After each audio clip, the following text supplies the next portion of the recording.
Welcome to The Mentor List, a source of sound advice with your host, David Lewis. To seek support, and you need to allow yourself to be supported. Really have a point of difference. What is precious, what's really important, and then putting some boundaries there. The Mentor List specialises in interviews with top business minds. Gather their advice for your career. This is The Mentor List.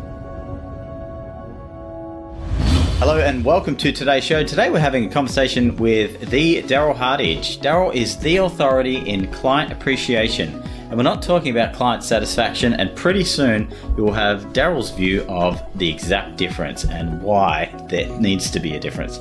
So Darrell didn't just write the book on client appreciation, he actually wrote two. And for the last 10 years he's been at the helm of Seguity, the company in which he founded and is a secret weapon in my mind to mastering client experience and having the edge. So hope you enjoyed today's conversation with the Darrell Hardidge. Darrell Hardidge, welcome to the Mentor List. Thank you, David. Great to be on the show. Thanks for coming in today. And I know it's a beautiful, 20 degrees out there? Nice, well, special day for spring.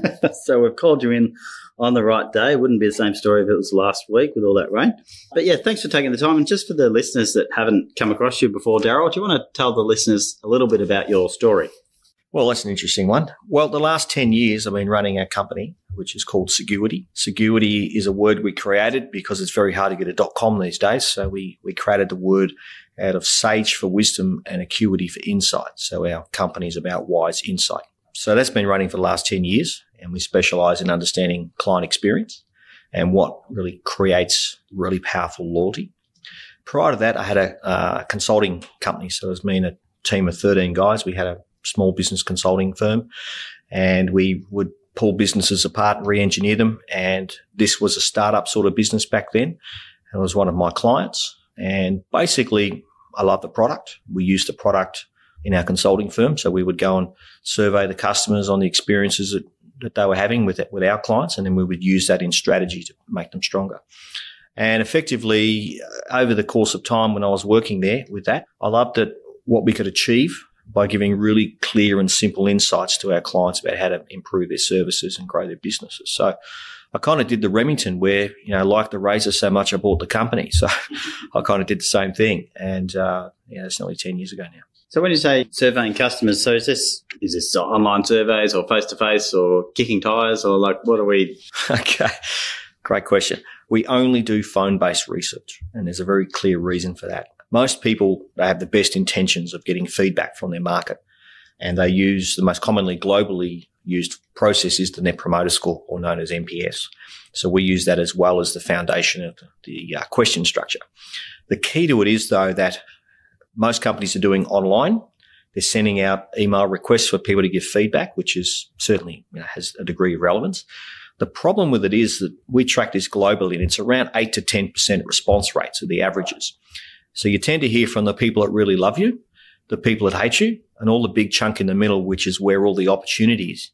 You never hear from these people. So you actually get a skewed opinion about what's good and what's not good. And this is often the challenge with client experience research or customer experience, whatever people refer to, is that they're doing their best efforts, but they're getting the wrong data from having the wrong theory. I certainly can attest to that. I'm currently dealing with Westpac, and I've left them a few scathing reviews for a couple of lovely phone calls which we've had. So, and I certainly don't stick around when it goes okay. I'm just off there. I'm out of there. It's taken long enough. Look, the thing with it too is that the online approach will tell you what people think, but it can never tell you why. And if you really want to build a very powerful emotional connection to your market with very, very strong loyalty, you've got to understand why they feel the way they do about your business. So our approach, because we have our own call center and that's based here in Melbourne, we don't outsource anything because it's very high confidentiality in what we do. And we're about determining why people are loyal, why they love you, and why they aren't. And when you have the clarity around why they behave the way they do, you can then adjust your strategy around how you design your client journey mapping and your training and that sort of thing. You have real certainty in what the outcome is. So that's why we only do phone-based. And over the period, we're clocking through, now we're nearly 600,000. So we've done over 550,000 phone calls. So we've got a little bit of little bit of data on hand. We've got a data warehouse that's stacked pretty heavily full of all the research. And so we mash that up and we run analytics and generic drivers and that sort of thing. Yeah. And I guess, so when you're brought into a business to tell the business or, help the business see what their clients think about them, why aren't the businesses doing this themselves? Or is there something that comes up all the time? Like, is it quite tough to ask your customers, or do they just give you a different answer if it's you asking about you?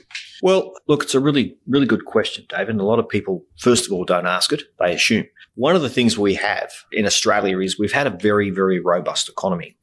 Part of the reason why I bought this company was it was after the GFC, and I saw an opportunity that if you've got a shrinking marketplace, you can't afford to lose clients. Then you can't just go out and get them easily, and you've got to keep the ones you got. And I knew that the process we had, it really defined why you have loyalty. So my first thought back then was that the market's going to shrink because the world was, going through turmoil back then. And it really was an opportunity that I saw to get into a model where you can say to a company, let's stop the leakage. Let's stop people leaving. And if you can build the loyalty to your client base, it's going to make you a very strong company through the downturn. Part of the challenge with that was that we didn't have such a downturn. Right. So, that's just how it went. The big thing is that a lot of people, they tend to have what we call I know disease. They think they know. Yeah. And when things are working well, they know. When things aren't, then they don't know. And the big thing with that is that it's not so much that they aren't aware. A lot of people just don't see importance to it. As long as they see the same customers back, they assume they have loyalty.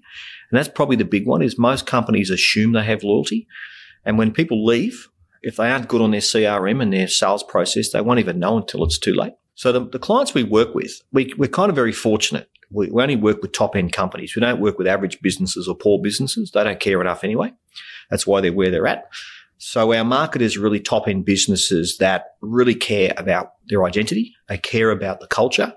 They see having an external market perspective is a measurement of all of the experiences in their business. So we call it the sum of all the experiences. So whether it's the accounts department, the delivery, the sales, the marketing, help desk, whatever the touch points are in the business, really high-performing number one companies that we work with, they look at the whole thing from a holistic approach. Every part of the business must be focused on client experience. There's not one part, it's every part. And as we say to our clients, every job description has the number one goal of we're in the client experience business. And so I guess linking back to your own personal story, and I can tell you're passionate about this when you talk about it in our conversations before today, but sort of why client appreciation? It seems like it's quite a specific area. Did you have a bad call center experience? Like, is there a moment you can sort of tie back to this, like, or was it just the opportunity of that? There was a specific point in time. Partially, I'm a bad consumer. If I get really crap service, I'll let you know. And if I get great service, I'll do my best effort to also let you know. Because I appreciate it, and I think you'll find most people in the country are working pretty hard for their money. And as consumers, we want value for our dollar. We pay too much tax. We pay GST. We're working hard. You go out and spend money, and so many places, they have a standard of satisfaction, and they have a belief that satisfaction is the goal. And this is where we found the real niche and the opportunity. Satisfaction as a metric is already flawed, because it's basically saying, I'll give you what you paid for and you'll get what you expected and you'll be satisfied with that. And one of my favorites is when you'll see a billboard or the side of a truck, and it'll say 100% satisfaction guarantee. You'll be completely satisfied. My response is usually, well, as opposed to what? No one wants to be 80% satisfied when you put a new kitchen in your house. You want to have everything you want, and the wow factor comes from when you go beyond that. So just on that, because I've had a recent experience with one of our customers, it's where you're providing a service. And, in this scenario, we said, well, let's provide the standard service and then let's go above and beyond that for, the first 3 months. So that's something we did. And we pumped all this effort into it, and there was huge appreciation. I was like, oh, this is going great. And then fast forward to 4th, 5th, 6th, maybe 7th month in, and they're not feeling the love. And it's kind of like the expectation increased, but we didn't manage that properly. So you've just sort of triggered that own story. So maybe, this is your expertise. Maybe we could break that down a little bit. Yeah, there's a simple way to that. What was your plan? Just to serve the customer and do whatever we can to make them as happy as possible. Excellent.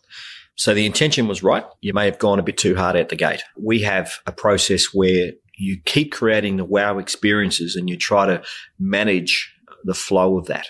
Because if you go too hard out of the gate, like sounds like you did, done a brilliant job, you've actually trained your client to keep expecting it. And it gets to a point where you can run out of ideas. And it's also you can burn out your client because they're just like, wow, I'm overwhelmed here. There's just so much great service, etc. But then over time, you train them.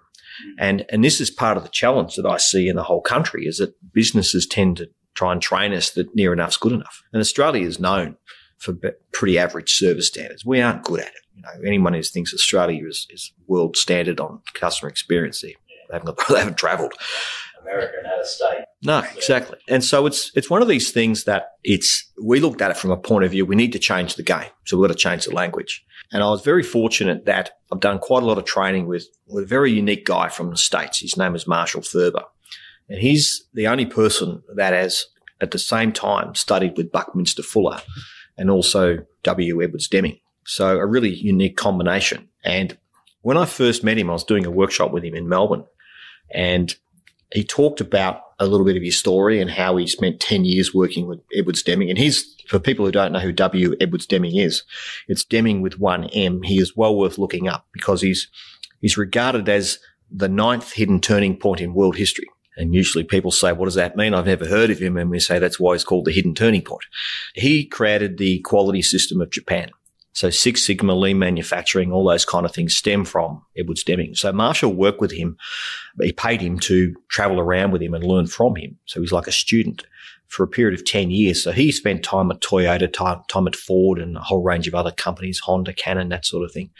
And he observed his process of building the highest quality production in products. And there's this formula that Deming has, and Marshall put it up on the flip chart. And when I saw that, it was one of those immediate things that you see in life sometimes in your business where you go, that's the answer. And so Marshall was explaining the quality process that Toyota's built upon, and it's absolutely unique. And basically it's having a minimum of variation. So when you think about a Toyota car, there's no variation. They are just so predictable, reliable. The quality is their world's greatest brand for that sort of thing. So when you achieve an absolute barest possible minimum to the variation of your product, you will actually achieve a maximum of customer appreciation, customer client, whatever you call them.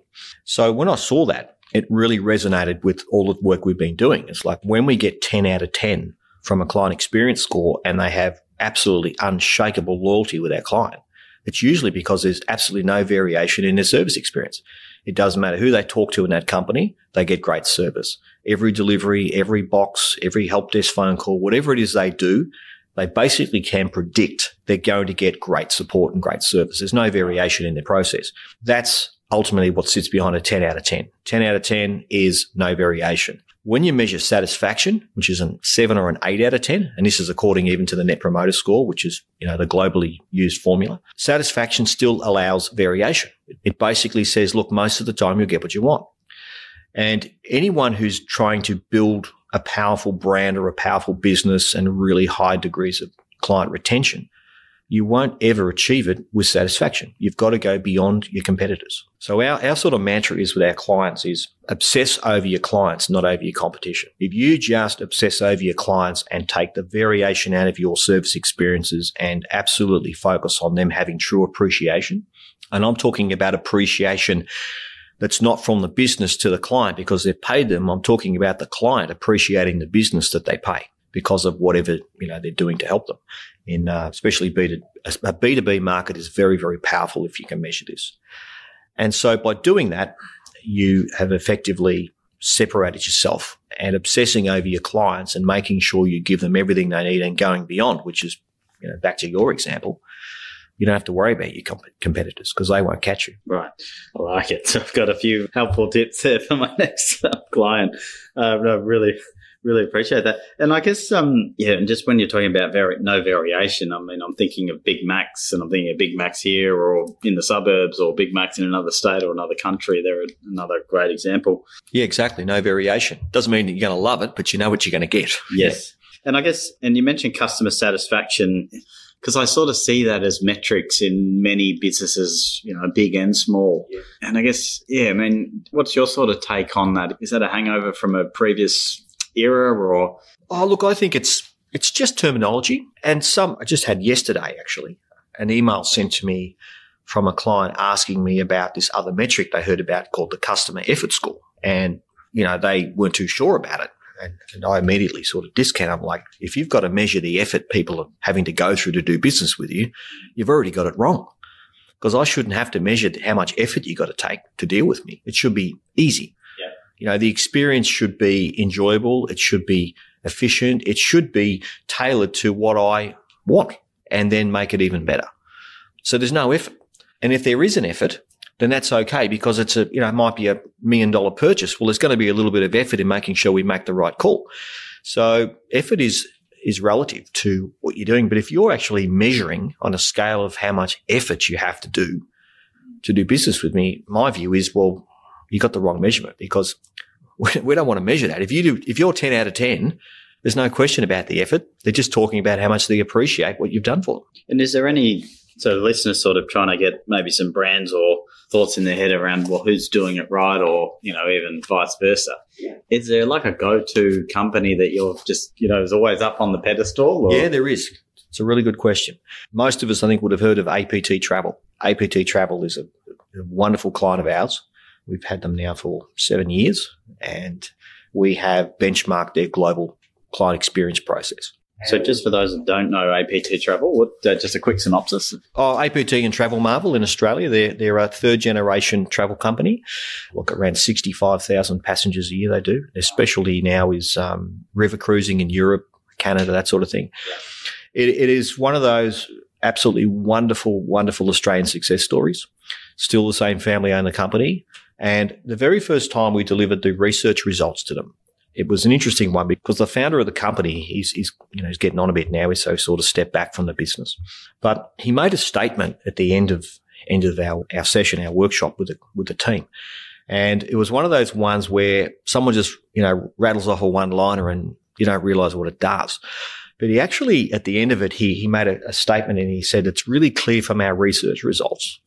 We have to be 10 out of 10 or nothing. So the future is, for APT, it's 10 out of 10 or nothing. A 9 is not acceptable. And that was his one-liner. And, of course, for a lot of the team, they could just see, oh, my God, how are we going to do that? But he drives a tough, he literally drives a tough ship. But purely because of the quality commitment they have to their market. And they just go above and beyond. And they have the most extraordinary client experience scores that we've ever seen. Yeah, my parents are part of the baby boomer. That's a big market for them. They've done the Seine River and things like that. So, they can certainly test it. And so they're a great one. And then, we have companies like Still, another client of ours. We benchmark the National Dealer Network and we're about to run our 7th year in that one as well. Still is a company that is known globally for brilliant quality products. But they also have a very, very unique approach, which is something that why I love working with them. They're still as in, no pun, still, but they're same family business, third generation, and they're a massive global family business, but they have a very unique model. Still don't sell to companies like Bunnings and big corporates. They only sell through dealer networks. And all of their dealer networks, there's about 10,000 dealers around the world. They're all family businesses. So part of their commitment is if we want to get tied into the communities of where our dealers are and really have a connection to them, we can't be corporate. We need to have a local person on the ground. So while they have dealers with multiple stores and that sort of thing, they're still part of a small sort of family business network. And so they do this because they want to have that client engagement. It's not about the product. And the amazing thing with Still is they have just phenomenal results. Like they are way up there, like with APT, world's best standards. And when we look at the reasons why they get their 10 out of 10 scores, the product is about number 5 on the list. The first 4 things are all around the dealer and the relationship and the experience that they had in store. So our part of working with them is benchmarking the in-store experience. What creates a 10 out of 10 in-store experience? And that's what we've been able to very, very clearly define for them. And once you have that in play and then you've got KPIs around it, because our data measures towards Dealer of the Year. and also links back to bonuses and all kinds of things that work there. It puts a very clear focus on it. So it's not just about selling units and getting dollars in the door. It's actually about putting a very, very tight focus on your actual client experience. And when that's done, it puts more care, more focus on the person rather than just moving a box. So anywhere a company can put, it's the old story, you put your client first and you'll have success. And a lot of the times the challenge is that businesses just don't have the right metric to support their team with and to know how to build their strategy. It's funny you mentioned still, because I'm thinking, okay, why did I? Because I've got a chainsaw, a blower, and a whippersnipper, and I could have bought any product. Okay. And they're all still. There you go. And I was trying to work out, why did I do that? It's because it's not cheap. Well, no, but they were referred. And it's funny that, it's fifth or sixth you mentioned as one of their KPIs. But obviously, by having that focus on the dealership network and the other associated activity or the client, it's flowing through the product through referrals. Sorry, I digressed a bit. You know what? That is a great example, because nothing beats the power of word of mouth. And the key with that is everybody loves referrals. Everybody in business knows that referrals are the most powerful marketing you can have, the fastest conversion, less around price, etc. But very few companies can define a process that will predict a referral. The way we look at it, if you have a 10 out of 10 experience, like the person who referred you, that will give you the highest rate of referral of anything. And our data shows it's around about a 4-to-1 ratio. You will get 4 times the referrals from a 10 out of 10 that you will for an 8 out of 10. So, Darrell, I know we're sort of supposed to be talking about your story, but I love the content. So I keep asking you questions about it. But, I've seen a surge in companies, big and small, using NPS as a measure. And you sort of keep referring to this out of 10 score, which takes me back to NPS. So is having NPS as a key metric another way of saying referrals are a key metric, or is it? Look, NPS is a brilliant system when it's used properly.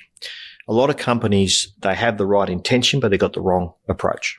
So they've got the right theory, they've got the wrong application with it. If you look at NPS as a whole, they put 9s and 10s together and call them promoters. We worked out years ago that 10 is profoundly different to 9. So, for example, we measure repeat business. So we want to know about the future intentions of the market. It's no point knowing about how you've gone. You've got to know how you're going as well. A lot of companies with their data, they've got a whole lot of information, but they're basically basing it all on the past. And that's kind of like driving your car with a rear view mirror. You can only see where you're going. You've got to know where you're going. So there's a way to craft the interview questions that predict the future. And one of them we look at is what we call a repeat business ratio, separate to the referral. And out of, I don't know, it's over 400,000 surveys now in the data warehouse we have. But when we mash it up, all those that score 10 out of 10, and we ask this pretty much to every single interview we do. It's a critical part of our metric. And it's currently tracking 91% of 10 out of 10s give a 10 that they will return. And the other 9%, they're usually understandable. It's a bit hard to sell a pram to another parent or a parent with a 5-year-old. We had a perfect score. We do Honda power equipment, and we had a perfect score from an old guy that bought a lawnmower. And when we asked him about, will he buy another one? He said no. And we asked why. He said, well, the mower's going to outlive me. So there is a part of your market where you're not going to get them back, and you're okay with that. But the data's interesting. So you deliver a 10 out of 10 experience. You can work on a metric of 91% repeat. You give a 9 out of 10 experience, it goes to 65. You give an 8 out of 10 and it goes down to 48. And once you're a 7 out of 10, it's 25. Forget about it. So and this is why we split 9s and 10s from Net Promoter, because the standard processes bunches them up, and we don't do that, because a 9 is one little stuff up from being satisfied. But a 10, you've bought your way to, or earned your way rather, to having a bit of understanding from your market. So if something goes wrong, people and we all do this as consumers, if you have a business that you support and you love that business, and they have an occasional stuff up, you won't judge them too harshly, because your past history tells you that most of the time they do a brilliant job, and we're all human. But if you're a 9 and you've had a few little chinks in the armour, and then you have a bit of a stuff up again, then you drop down to satisfaction, and now I'm starting to look more at price, and I may look at other people. So 10s are profound in repeat business and referral, and people need to measure that. That's why when we say satisfaction's dead, it's the measurement of last century. It doesn't work anymore. And when you look at how fast things are moving and the whole, disruption in all types of economies, the one thing that we firmly believe is that people still want to deal with people. So even though you've got chatbots and all kinds of online things that take people out of the equation, if it's a significant purchase, we want to deal with people.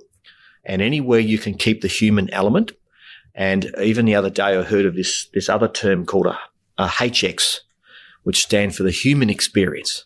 Cool. I'm thinking, that's where we do you have to measure that? You should just have human experience as part of it.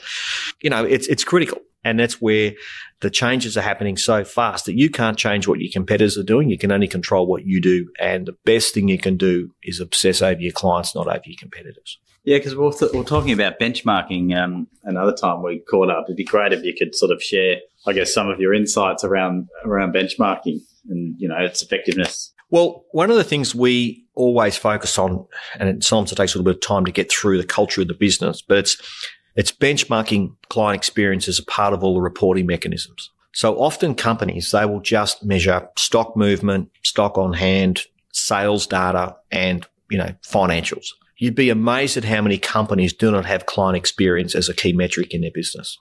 But once they have it there, they actually make that the number one number. So we have clients that while revenue is obviously important, but they know as long as the client experience score stays high or keeps growing, revenue grows with it. So our data on this, it's a guide because not everyone's going to share their balance sheet with you.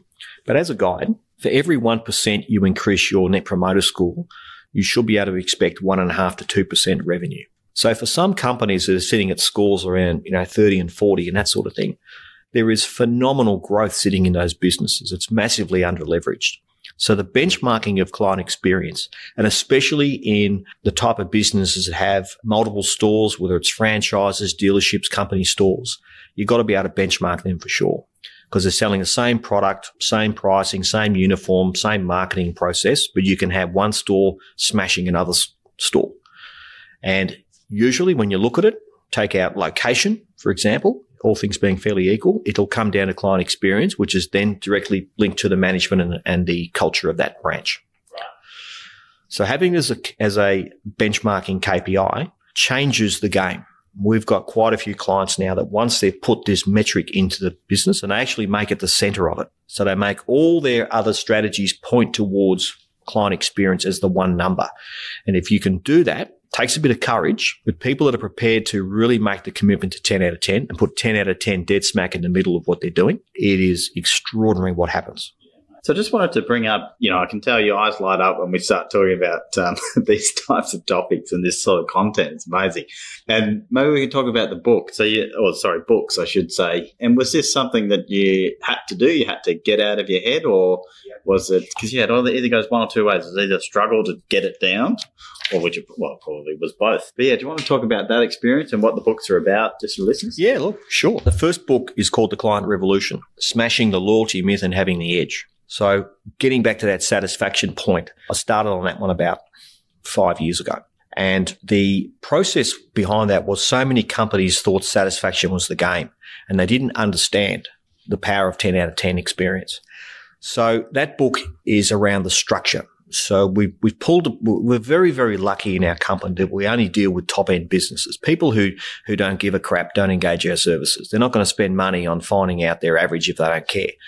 We tend to find the clients we work with are people that have got a good business and they want to make it better, especially family businesses where the name above the door is personal. It's about their integrity and they want to know how well they're going. They don't want to leave anything to chance. So we're kind of very fortunate. We have wonderful clients. But the key to it is that looking at these businesses, and we've taken a few of them now on a journey by getting their NPS scores virtually double in some cases where we've doubled their scores and businesses have grown substantially. This book I wrote on the structure. So it's all around the structure of what sits under 10 out of 10. The second book is called The 10 Commandments of Client Appreciation. And what that was from is I run a lot of workshops. I do keynote speaking around the country and I do half day, 1 day, 2 day, 1 week. Doesn't matter what you want. We do a whole lot of things around this. And from running a lot of workshops, I had people say to me, this should be in a book and how do I explain this to my team and so on. So ended up I wrote that one as well. So that one is That came out a year ago, actually. And that has a really good success, that book, because it helps managers, business owners, anyone who's leading a team to shift their mindset in a really simple way to know what to focus on to get individuals. And so we have a few now that it's part of their onboarding process when they onboard a new employee right up front. Usually part of the recruitment process is understanding that they've got the skills and the experience, but we want to know what's their attitude around service. So the 10 commandments are kind of like 10 critical steps you need to optimize your team culture around client experience. Great. And is there any habits, or probably habits in the theme of the content we're talking about, whether it's client appreciation or habits that you've personally had that have helped you in your own journey that you can share? One thing that's always there when we see great results, and it's usually the one thing that's missing when there aren't great results, and that's the clarity of intention. Everything we do has an intention behind it. So if you have an intention of near enough's good enough, or we're not paid enough to do that, or I don't have time to do that, then you will settle for satisfaction. But if you are truly committed to client appreciation, then you've got to shift your intention around going above and beyond. And what we often find, and it's what I discuss in my workshops, is you've got to be willing even when you're unwilling. Whatever it takes is an action, not a theory.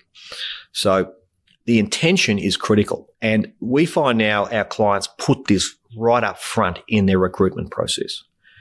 And I've got people, I've just helped design the systems for them. And they actually ask, when we talk about our clients here, so if you were coming to work for me, David, I'd say, so tell me your intention around service. What's your intention behind that? And you get all kinds of fluff from some people because they've never been trained or they don't care. And if their standards in their own life and their own beliefs are that near enough's good enough, then that's the intention you're going to hire every day.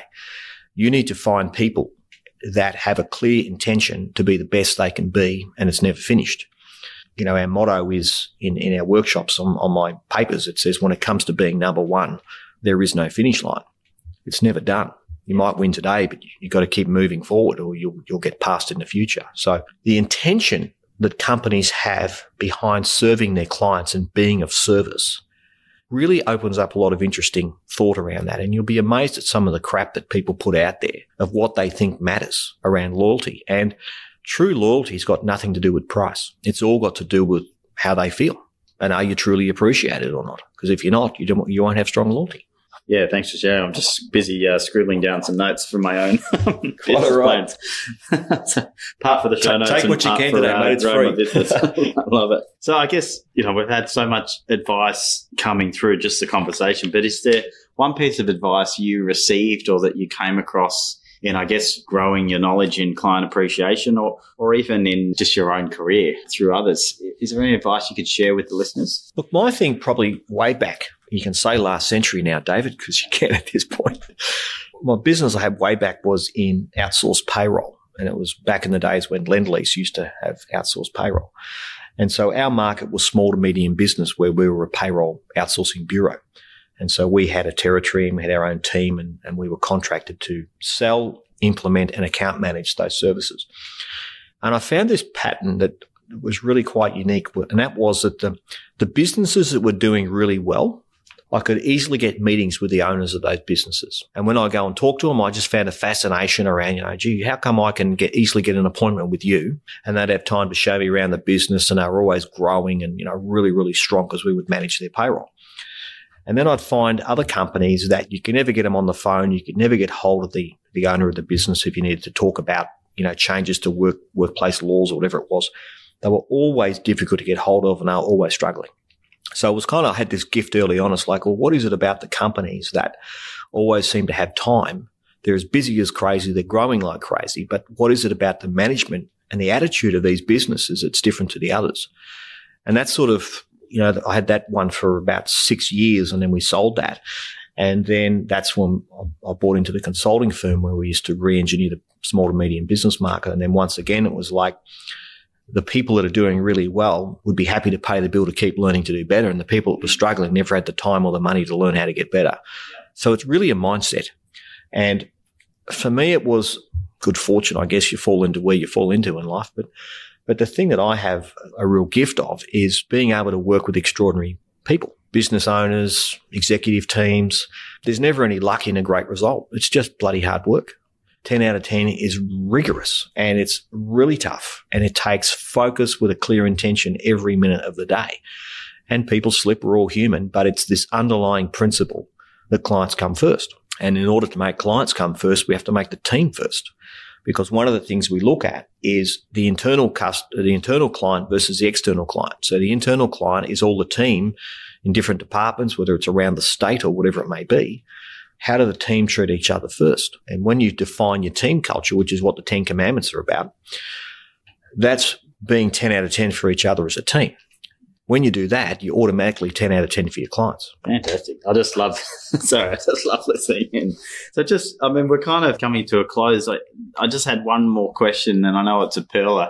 Well, not the question, but the answer. It's a quote. If there's a quote you can share with the listeners. Yeah, look, it's one that I learned off a great mate of mine who's got a very large cleaning company in the US. My first book's written around a lot of his things. I went over and studied and worked with his team and so on. And Bill is an entrepreneurial nutbag. I mean, the guy has, I don't know how many thousand employees now in his companies and his manufacturing plants and so on.